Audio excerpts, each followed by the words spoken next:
Thank you very much. We're here today to launch the first ever U.S. government-wide initiative focused on economic empowerment for women in developing countries. A lot of people have worked very hard, especially some of the people behind me.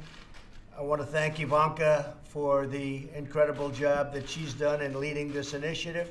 Thanks also to Secretary Mike Pompeo, Secretary Wilbur Ross, Secretary Steve Mnuchin, Acting Secretary Patrick Shanahan, Ambassador John Bolton, Ambassador Mark Green, and Peace Corps Director Jody Olson. I want to thank you all very much. I know how hard you've all worked, and thank you. Great job.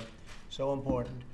I also want to thank Senator Chris Coons, who's we just left. We had a wonderful prayer breakfast this morning, which was a tremendous gathering of a lot of great people, along with Representatives Mark Meadows and Michael McCall for being here. Thank you all very much. We're thrilled to have so many government and private sector leaders with us. As my national security strategy says, investing in women helps achieve greater peace and prosperity for nations. Not only our nations, this is all nations all over the world. We're getting together. We've developed a lot of really tremendous relationships because of what we're doing right here. American women demonstrate every day that when women are free to thrive and prosper, they create jobs, strengthen our communities, and bring greater peace and prosperity to our nation and all over the world. Today, we're here to take a historic step to achieve this goal. In just a few moments, I will sign the National Security Presidential Memorandum to establish the Women's Global Development and Prosperity Initiative, also known as the wgdp. Good name. That's what you should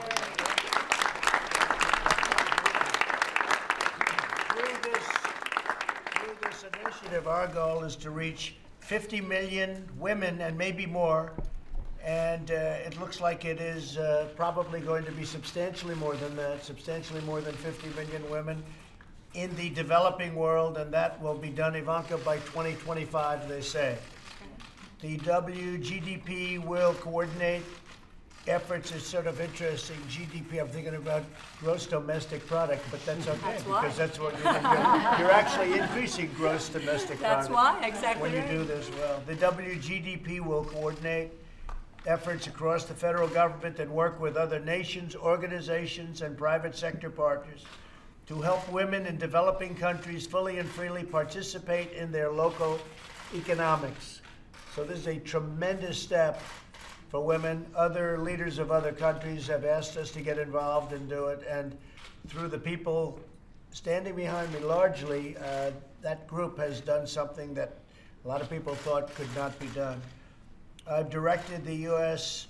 AID to allocate an initial $50 million for a new wgdp fund, which will implement our strategy of making smarter, metrics-based investments that catalyze private sector dollars. This initiative will be prioritized in the upcoming future and in upcoming future budgets. Our goal is to empower women to help their home countries become self-reliant and to allow a lot of families, millions of families throughout the world, to become self-reliant, and also in the United States, very importantly. Today we are honored to welcome women from many different countries, and I'm going to have them say a few words, who are already benefiting from U.S. government programs and who are achieving in their own countries and elsewhere some really incredible things, some amazing stories. I'd like to ask Ivanka to say a few words, introduce a few of the folks.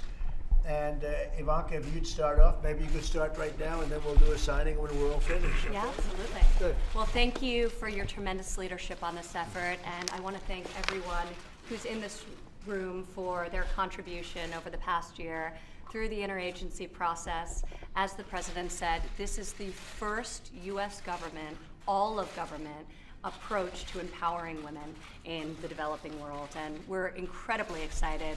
We will hit 50 million women by 2025 through one of three pillars. The first is women prospering in the workforce, so helping with vocational educations that will enable them to secure jobs. giving them access to technology which will enhance the productivity of the work that they're already doing. The second is helping women entrepreneurs gain access to finance and capital that enable them to scale and grow their businesses. This will create a multiplier effect, lifting up communities. And the third is the enabling environments and creating the conditions for women to thrive. We know that there is a very strong correlation between women's empowerment and peace. That's been well established, and thank you, Acting Secretary Shanahan, for your great work through this process to get us to today's PM. We also know that women, as 50% of the population, are absolutely critical to each country's prosperity, and we want to further incentivize and fuel that, but make sure to have it be metric-driven and outcome-based. So we have rigorous metrics. Our goal is to transform all the recipient countries from receivers of foreign aid and development assistance to self-reliant and ultimately trading partners with the United States. So I think some of the best examples of this are right here in this room under programs launched under this administration. So perhaps Nino from Georgia, if you could say a few words about your experience and how the U.S. government has helped support you and the effect it's had in your home community. Thank you, Ivanka, Mr. President. Ivanka, first of all, I would like to thank you for this great initiative and take the opportunity and thank the U.S. taxpayers, because they have to know that they are changing the lives of every single person all over the world for the better.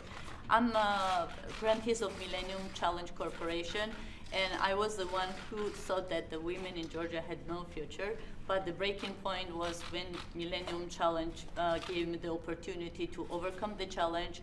I started with a 2 cow, and I become one of the biggest farmers of Georgian reality, and now supporting my community in the terms of access to finance, education, and their prosperity. So, Mr. President, with your leadership, Georgian relationship with the U.S. flourished, and each and every Georgian citizen feels that, and I would like to thank for that, and the cultural barriers with your support and with the projects U.S. government does in Georgia really is tremendous, because women have future of Georgia. You have thousands Ninos all over the world who cannot come here and would not say it. So on behalf of the beneficiaries of U.S. project, I would like to thank you again. Thank you very much. I appreciate it. Thank you. Please, Secretary of State Mike Pompeo, please.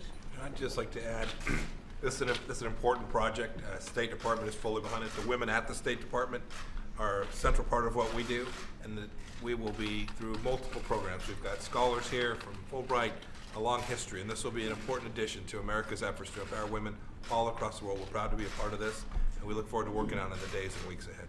That's great. Thank you very much, Mike. John Bolton, please. Well, Mr. President, this national security presidential memorandum that you're about to sign is founded in your national security strategy.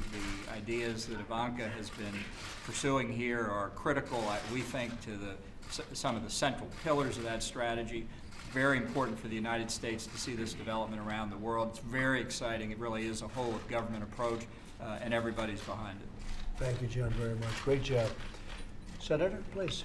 Thank you, Mr. President. Thank you, Ivanka. It's been great to work with you and to be here to help celebrate your signing this next step in this critical Women's Growth and Prosperity and Development Initiative. It dovetails nicely with the BUILD Act, bipartisan bill you signed into law, with the WE Act, which recognizes this as a critical strategy.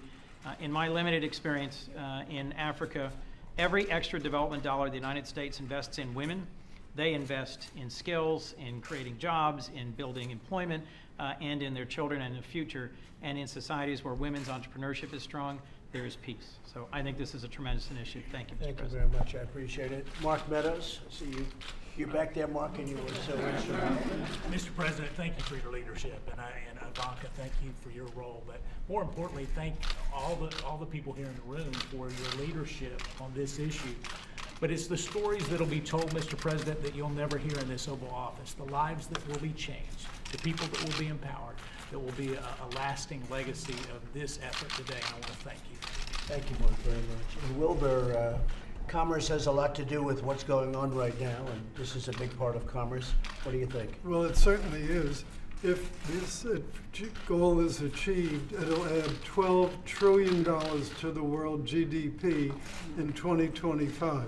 That would be like creating another China, but without the trade deficit. And we won't have that for too long. Would anybody like to say anything? Michael, anybody? Anybody, please. I just want to thank Ivanka for her tremendous leadership on this issue. And the WE Act was incredible to pass that. As a father of 4 girls, women rule my house. And this will impact 50 million women across the globe. It's very significant. And Ambassador Bolton and Secretary, thank you for making this a part of your national security strategy, Mr. President, because it is a national security issue. And I appreciate that. Thank you very much. Would anyone like to say anything? Acting Would you like to Secretary say? Shanahan, Yes. would you? Maybe just Go ahead. a couple quick words.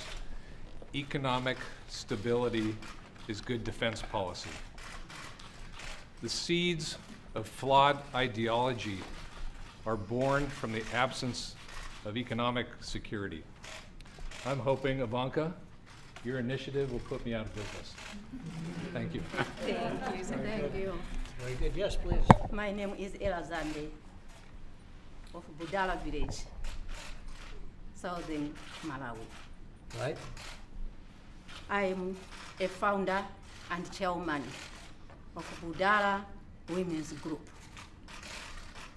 I started a group in 2010 with 10 women. Today, we have 65 women in 3 villages. Over past 8 years, we had 4 Peace Corps volunteers who taught us many things. Like we have businesses, we are workforces. So now I'm happy to be here in America. I'm very proud and happy to be here on behalf of my group and my Malawi women. Thank you very much. Thank you very Thank much. you. Beautifully said.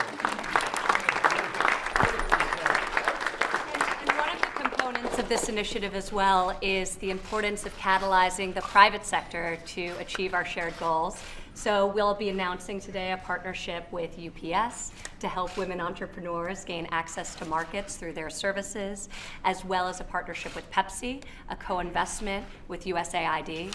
So we really want to lean on the private sector to help us achieve these goals. And the CEO of Deloitte, Kathy, is with us today and has done tremendous work in this space. Great. So.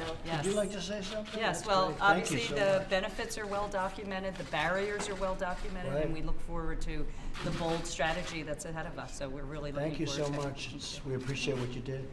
Thank you. Thank you. Let's sign, right? Let's sign.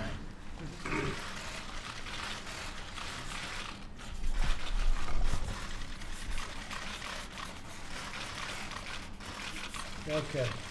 Who would like this pen? Who would like? I think I know who I'm giving it to. I'm giving it.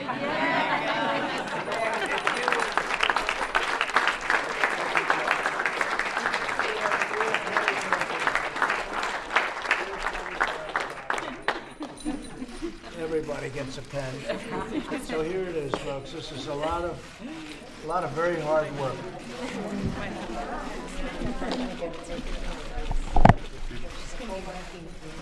I think this is something very, very special, and very special people. Thank you all very much. Thank you very much. Thank you very much.